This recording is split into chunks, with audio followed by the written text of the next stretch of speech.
Hello, আসসালামু আলাইকুম। আজকে আমি আপনাদেরকে দেখাবো গরুর মাংস আস্ত পেঁয়াজ রসুন আদা কুচি দিয়ে কষিয়ে কিভাবে রান্না করতে হয়। তো আমি একটা কড়াইতে গরুর মাংস নিয়ে নিয়েছি, আর এর মধ্যে আমার পেঁয়াজ কুচি, আদা কুচি আর রসুন কুচি একসাথে মিক্সড করা আছে। তো এগুলো আমি সব একসাথে নিয়ে নিব। তো এর মধ্যে আমি এখন নিয়ে নেব পরিমাণ মতো হলুদ। আপনারা সবাই জানেন যে আমি হাত দিয়েই বেশিরভাগ রান্নাবান্না করি, চামচ খুব কমই ব্যবহার করি। এবার দিয়ে দেব পরিমাণ মতো শুকনো মরিচের গুঁড়ো,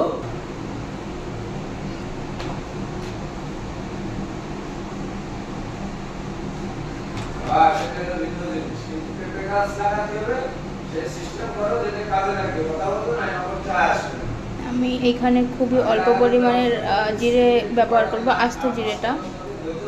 দিয়ে দেব পরিমাণ মতো লবণ, দিয়ে দেব পরিমাণ মতো তেল। এবার আমি এটাকে ভালো করে হাতের সাহায্যে মেখে নেব।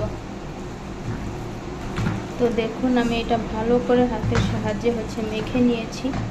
তো যারা আপনারা আমার ইউটিউব চ্যানেল থেকে দেখে থাকছেন তারা প্লিজ আমার চ্যানেলটাকে সাবস্ক্রাইব করে দেবেন। ফেসবুক পেজ থেকে দেখে থাকলে আমার পেজটাকে লাইক ফলো করে আমার পাশে থাকবেন। বেশি বেশি করে আমার ভিডিওগুলো শেয়ার করে দেবেন। হয়ে গেছে মাখানো।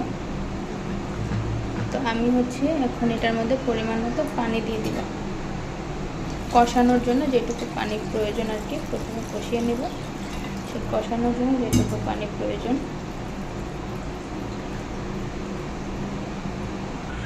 তো দেখুন আমি এটা চুলায় বসিয়ে আমি এখন এটাকে ঢেকে দিব। এই দেখো আমার কষানো মাংস কষাচ্ছি। তো একটু ঝোলও টেনে এসেছে, একটু বলকও এসেছে। তো আমি এখন এর মধ্যে দিয়ে দেবো আলুটা আমি এখন দিয়ে দেব। আলুটা দিয়ে নেড়ে চেড়ে আমি আবার ঢেকে দেব। দেখুন আমার মাংসটা কষানো হয়ে গেছে, পানি পুরোটা টেনে গেছে। জাস্ট তেলের সাথে যে পানিটা থাকে সেই পানিটা আছে।